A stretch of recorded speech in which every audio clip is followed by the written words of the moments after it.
Welcome, dear listener, to the Secrets for a Happy Life podcast, born from my desire to share the knowledge I've acquired on leading a better life, interwoven with diverse experiences from my travels, years of studying psychology, and life lessons.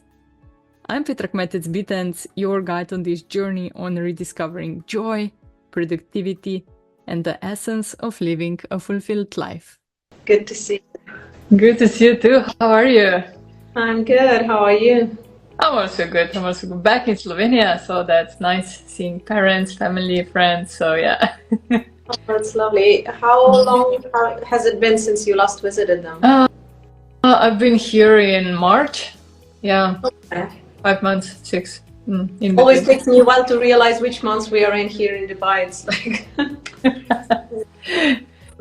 yeah. So I was just telling people who are joining us that we do not really have a fixed topic for today yet. Mm-hmm. We are open to any questions, any comments, anything that people would like to explore.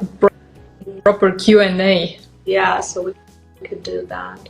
Yeah, and while we are waiting for the questions, so please ask us anything related to our usual topics or something else. Yeah.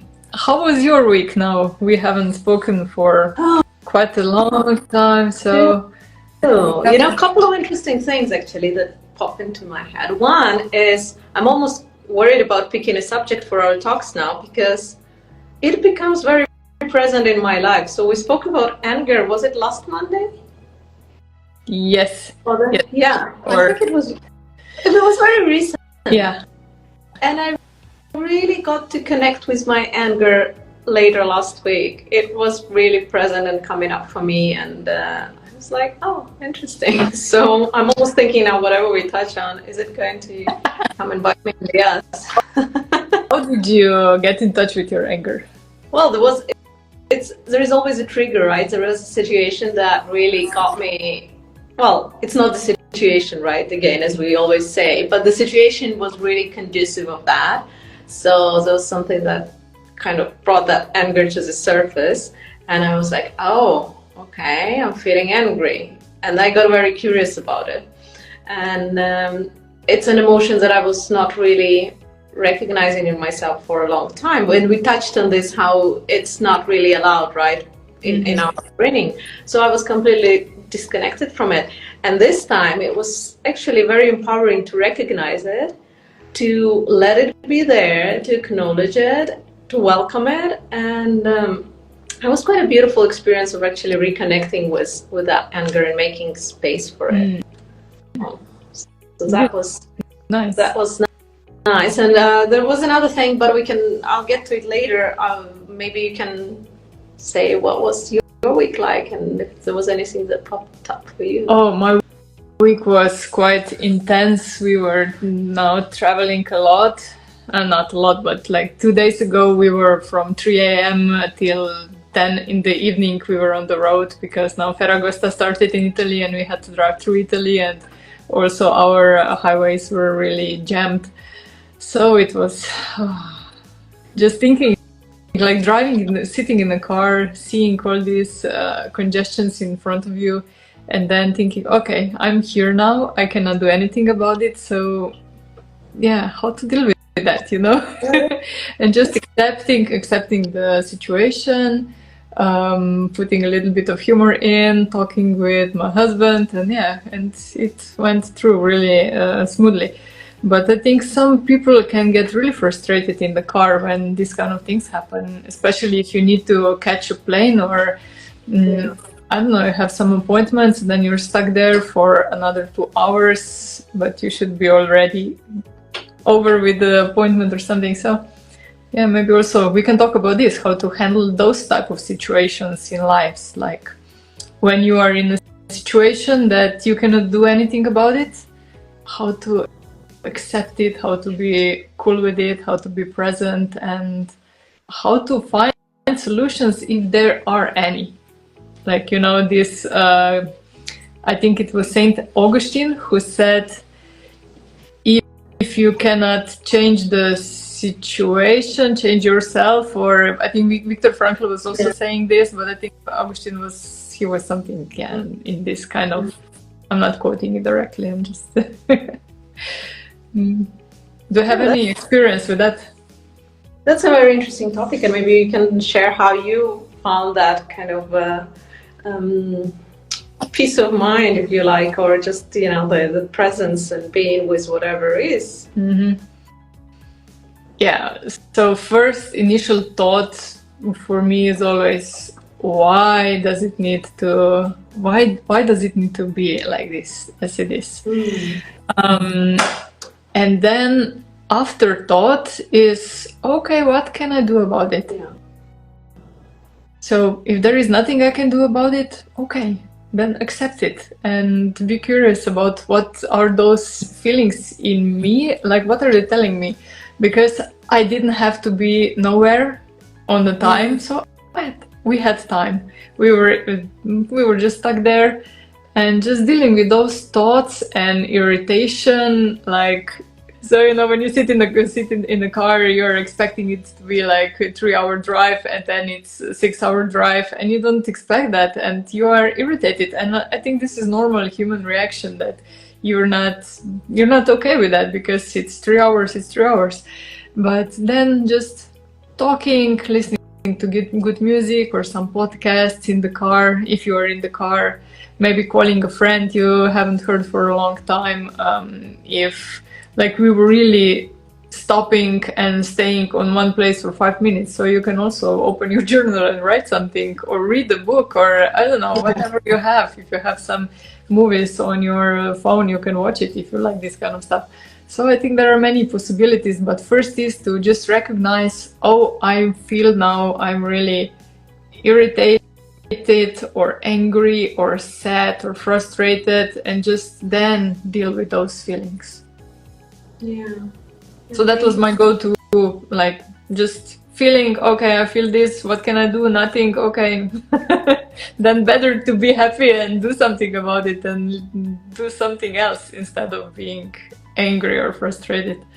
Yeah, thank you for sharing that. And I think it is very important to first ask yourself, as you were saying, is there anything that I can do about it? Like, if there are situations where we are able to exercise certain control and change the circumstances, but there are many of those frustrating situations where we can do absolutely nothing. So allowing those difficult emotions to take over on top of the actual circumstances only makes it worse. So if it's okay, this is happening, I have nothing that I can do to make it better. It is difficult for us as humans as well, right, to accept it sometimes, because when we have an opportunity to do something, to have this ability to action, it does give us a bit of feeling of power and control, and it does help. And if you're stuck in a traffic jam, for example, yes, you're completely helpless in that sense. But reframing it and thinking about it, well, what can it be? Well, could be a good opportunity for me, even, you know, if you're driving with someone, to connect with the person next to you and have a conversation. If you're on your own, maybe just, you know, some me time. Just process your thoughts and connect with what's going on with you, since there is nothing else you could be doing. So it's trying and find a different perspective on it. I think that. Yeah, and befriending the situation also, because there is nothing that you can do, and if you are then okay with that you are accepting the situation that you are in, you get calmer instantly. Yeah. And you know, there are also so many situations where they talk about, you know, for example, when there is a plane crash, there would be always some people who missed the flight because they were stuck somewhere, you know. I recently read about the 9/11s. There were people who were late for work that morning, who worked in those buildings, and they were very frustrated and angry. You know, someone's kids got sick and they needed to drop them at the doctor, someone got stuck in traffic, and there were quite a number of those stories, and people in the moment were very angry and frustrated.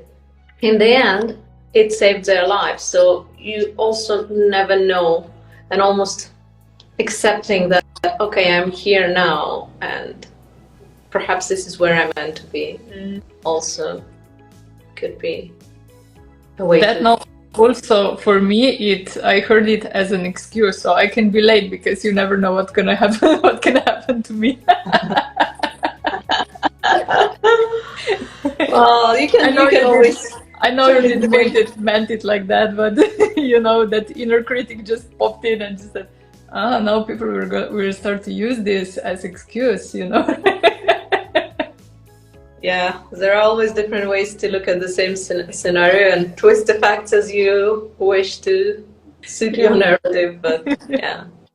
And exactly, you know, as Marisa Peer says, tell yourself a better lie, because a lot of stuff that we tell ourselves are really lies, right? Like a lot of people I know, they say, oh, I just look at the cake and I gain 5 kilos. Like, it's not true, it's a lie, right? You can't look at a cake and gain 5 kilos, but we tell these kind of things to ourselves without even realizing. So you might as well tell yourself something more helpful.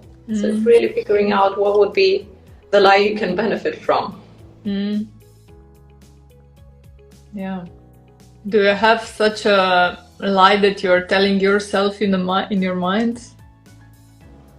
I'm thinking about what am I telling to myself that is like an excuse for me that I'm not doing because I'm telling this story to myself. I have a few, but I'm not sure I'm willing to share them right now. I'll tell you privately. Okay. Something I might be willing to share is on another subject, and I don't know if there is anything else you wanted to mention about this topic.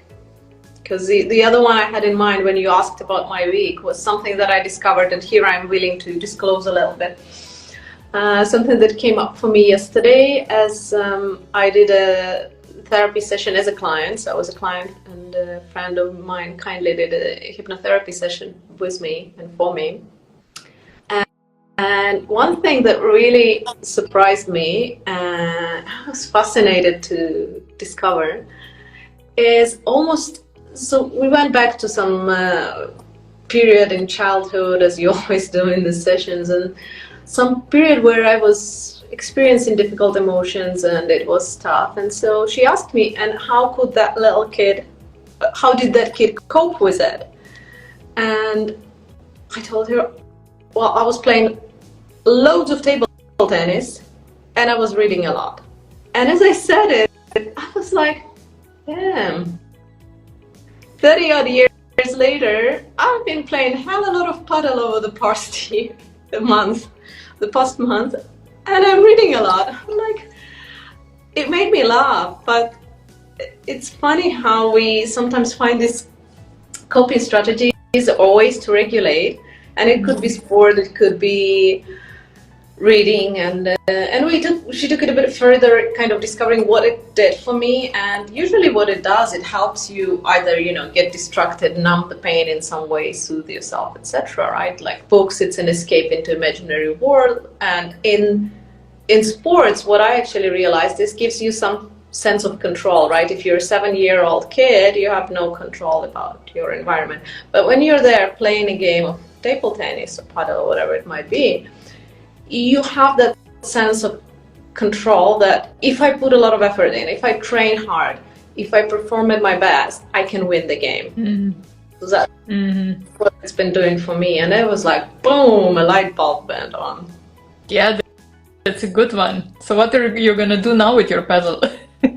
Oh, I'm going to enjoy it still, but, you know, more consciously. And also like, okay, it's really, I think with all the adaptations, it's good to recognize them for what they are and see what is it trying to solve, and then see if there are also other ways to deal with that issue with the root cause. So thankfully, you know, paddle is not a bad habit to have. It does have some side effects if I overdo it, but it's still controlled. I do it in reasonable hours, but yeah, I think understanding what it does for you, and whatever it could be, you know, something that we are more judgmental of. It could be, you know, going to a bar and drinking every night. It could be some people get you know, into sex addiction route, or whatever it might be that is kind of we look at as more negative. generally, as we tend to label it. But again, rather than judging it, actually recognizing that it's trying to solve a problem for you and finding a way to actually be grateful to that adaptation and saying, okay, you're helping me. What are you trying to help me with? Okay, how else can I solve that? Yeah, that's a good question. Because otherwise you're just running away from the problem, but the problem is still there and you're not solving anything. You're just enjoying yourself in one way or another. And some maybe go shopping, some go into workaholics mode, and yeah, so there are many coping strategies, or scrolling on Instagram. Yours is good, so yeah, and you're right. You know, like some of them are almost not only are socially acceptable, but they are actually considered like a good thing, like workaholic, right? But it all comes at a cost. There is a cost to it. So if someone is workaholic and they do have a family, they sacrifice the quality of their relationship. Or if they don't have a family, they may never have a family because they're not really putting time and attention there.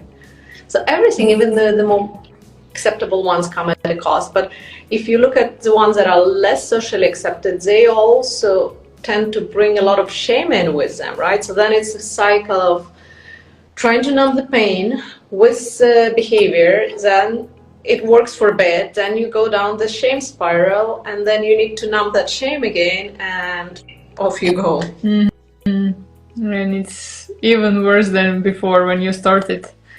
Yeah. And that's why a lot of, those addiction rehabilitation programs, they are not really working, because when they're just trying to deal with the symptom, it gets a bit better for a while, and then the person tends to relapse because they do not address the root cause, and the root cause, there is always underlying pain. Yeah. Yeah, that's a really important topic. Yeah. I'm curious if you are aware of some of your strategies, and you can trace them back to childhood as well, like I did yesterday with mine. So I figured out recently that when I feel overwhelmed, like that I don't know where to start, like I have this big goal in mind in the future, and it's too big for now, for this, let's say, for next 20 minutes that I have time. And then I just start scrolling on Instagram or on Twitter or somewhere else, because in my mind it's not enough time to do something productive, to do something good, like really quality work, because I feel like 20 minutes is not enough. But if I start doing it, sometimes I'm done in 5 minutes and I do something really good.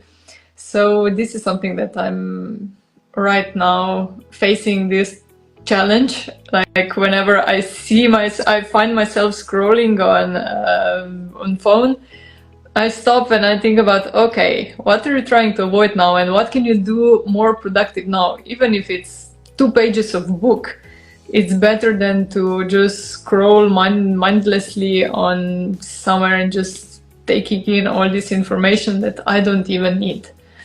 So, yeah. Well, that's an interesting one, and I have not really researched it much. I do that as well, the mindless scrolling, and I've also got curious about it.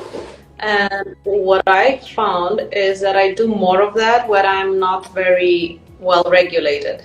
So if I'm a bit thrown off by something happening on a particular day, I might spend much more time mindlessly scrolling.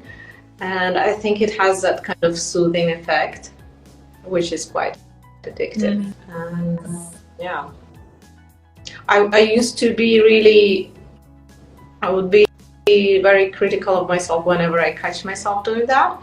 But lately I shifted to being more compassionate and understanding, and say, okay, what's going on? What is this about? And maybe go and do some breathing, or just really find ways to regulate and go back to something more meaningful. I usually set timer, and I just start doing, and I just say to myself, okay, if now I'm gonna do this for 10 minutes, and if I still won't be feeling like I'm doing something good, then I can go back to scrolling. But after 10 minutes I'm in the work and I start doing something, so I forget about the phone altogether.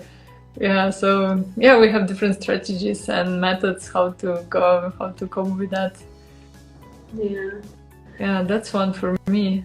Or sometimes I remember when I was a kid, so maybe this is my substitute for scrolling. I was just sitting behind the desk and I found myself looking out the window and just staring out the window, and sometimes it would pass like 1 hour or 2 hours and I did nothing. I was just staring out the window or in the blank space. So I think I was just trying to avoid also that time something that I'm not even conscious about what, because I never investigated. Yeah. But you know, with staring, especially if you're like looking at a particular spot for a long time, that could also be rewiring, subconscious process of rewiring the brain. So this friend of mine, she does a brain spotting technique, which is, and I think EMDR is based on similar idea, that when you look at specific points, some circuits get activated. And I don't know much about the mechanics of it, but I've been on the receiving side of this, and fascinatingly it works. And I could sit and stare at one point for a long time and something shifts. And also, depending on which point I look, I experience a sensation in my body with different intensities. So maybe you were ahead of your times, you know, with this kind of processing whatever was going on by looking at one point. Okay, that was it. I bite. Reframed it for you. Yes, thank you. Yeah. Okay. Our Q&A goes really smoothly. Thank you for all those wonderful questions. Yeah, I think it's, you know, also August, a lot of people have traveled, so it's more difficult for people to join live, but we do appreciate every single one of you who joins our calls, and those who watch replay. We appreciate your comments and feedback. And how long have we been doing this now, Petra? Oh, I think it's now 3 months, 2 months, 3 months, something like that. At least 3. I'm thinking it's 3 or 4. So. Yeah. I remember when we were talking about it, we said, okay, let's try it out for 2 months or 3 months, and then we'll see how it's gonna go, and then then decide what to do with it later. So, but I enjoy those talks with you. It's nice. Yeah. Me too. So we'll keep them on. Yeah. Anything else you want to add to our special episode of Q&A? No, I think that was good. We covered a couple of different areas and just really curious things and tips, and yeah. Oh, now I'm in my hometown, but we are in a hotel because we didn't get our usual place we hire. It was already booked. And we are in hotel, and they are not used to have local customers.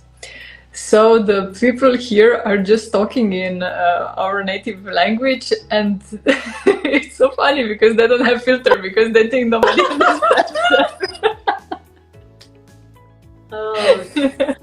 So it's really funny. Then you say in your home language, "Hi, how are you?" And they're just like, "Okay." So I think the world is becoming so mixed up, right? In terms of, like, it's so open, people travel, people mix, like there are so many mixed families. So you literally have no idea what languages the person in front of you may possibly speak, or at least understand. Just never know. Yeah, you never know. So it happened to us also when we were traveling and we were talking, and then somebody just said, "Oh, zdravo," and we were like, okay. Yeah. So that's also some funny stories around the world.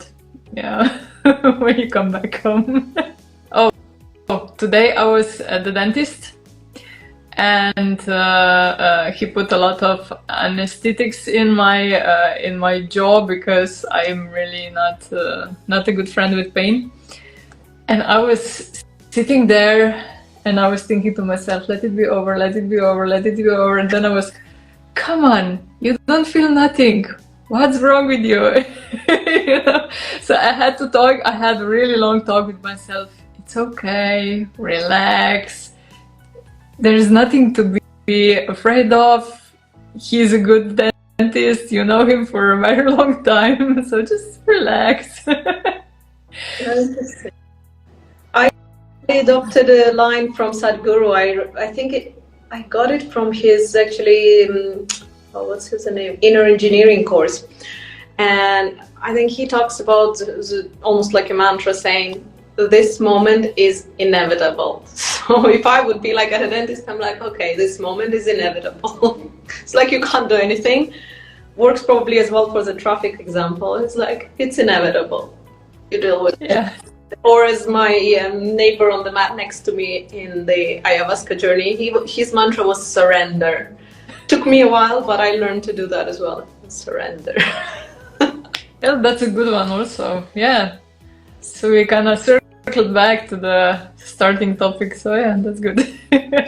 So it did. Mantra for today, surrender. Yeah. Look for solutions if there are any. If not, then just say to yourself whatever emotions you want to feel and try to do something in that regard. Yeah. Okay, well, thank you so much. And yeah, for next week, again, we don't really have a topic yet. So if anyone has any ideas, suggestions, please drop us a line and we will take that on board. Yeah. But otherwise, thank you all for watching. Thank you, Iryna, for being here and thank you. Sharing your thoughts and everything, your knowledge. Always a pleasure. Thank you. Take care.